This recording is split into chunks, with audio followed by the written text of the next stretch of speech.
Bueno, us presento la planta de baix, a part de les habitacions. Només us vull fer un petit adelanto de lo que serà el menjador. Fixeu-vos, tot el menjador, a part de l'escalinata per pujar a la part de dalt, la cuina,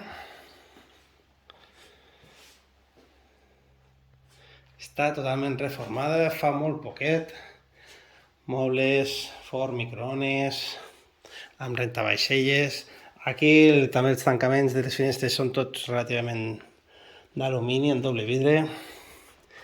I quarto de bany també reformat, que està molt i molt correcte. Doncs molt bé, companys, ens veiem aviat.